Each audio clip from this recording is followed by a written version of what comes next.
राजपुर नगर का बादशाह। राजपुर नगर का बादशाह था। एक दिन बादशाह एक सभा में बैठे थे।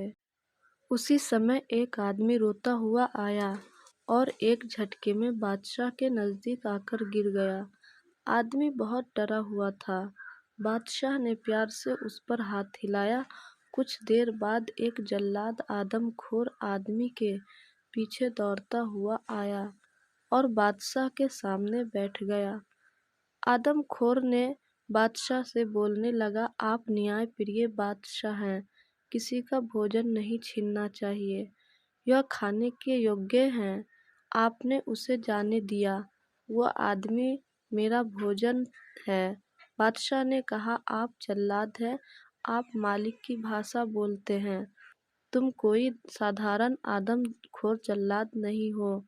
तुम जो भी हो, यह आदमी मेरे पास आया है, इसलिए मैं संपूर्ण नहीं छोड़ सकता। आदमखोर ने कहा, मुझे बहुत भूख लगी है, तुम मेरा खाना क्यों छीन रहे हो और मेरी जान ले रहे हो? बादशाह ने कहा, तुम कोई भी मांस खाकर अपनी भूख मिटा सकते हो, आपको आदमी को मारने की जरूरत नहीं है। आप कितना मांस चाहते हैं? आदमखोर ने कहा, बादशाह, अगर आदमी मर जाए या कोई और जानवर मर जाए तो मांस मिल जाएगा। अगर सभी जानवर हमारे लोग हैं और आत्मसंपूर्ण कर चुके हैं तो इस आदमी को क्यों मारे? यदि आप उनमें से किसी को मारना चाहते हैं, मैं एक ताज़ा मांस खाने वाला हूँ। मैं अशुद्ध मांस खाने का आदी नहीं हूँ। इसके साथ तौलने वाला ताज़ा मांस मेरी भूख को संतुष्ट कर सकता है, चाहे जानवर कोई भी हो। बादशाह ने सोचा और कहा, मैं दूसरे जानवर को नहीं मारूंगा, मैं तुम्हें अपना मांस दूंगा। सभा में सभी बैठे लोग ने कहा, एक आदमी के लिए तुम अपना ही शरीर क्यों काटते हो? फिर से सोचो। बादशाह ने कहा, आदमखोर, तुम्हें अपना पेट भरना होगा। तुम मेरा मांस ले लो और पेट भर लो। मुझे लगा कि मेरा शरीर अमर नहीं है। यदि ये शरीर किसी की रक्षा करने में उपयोग है तो इसके अलावा और कोई उपयोग नहीं हो सकता है।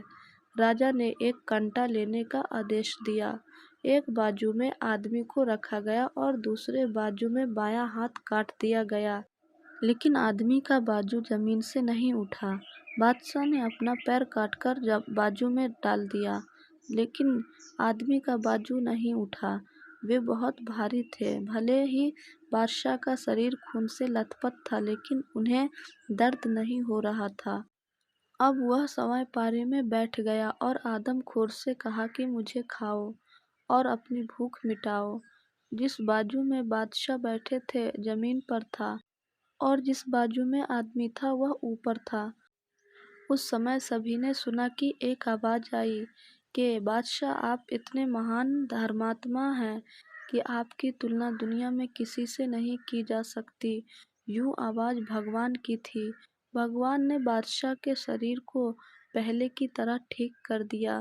भगवान ने कहा, आपकी सफलता अमर रहेगी। भगवान ने बादशाह की स्तुति की और उसे आशीर्वाद दिया और गायब हो गए।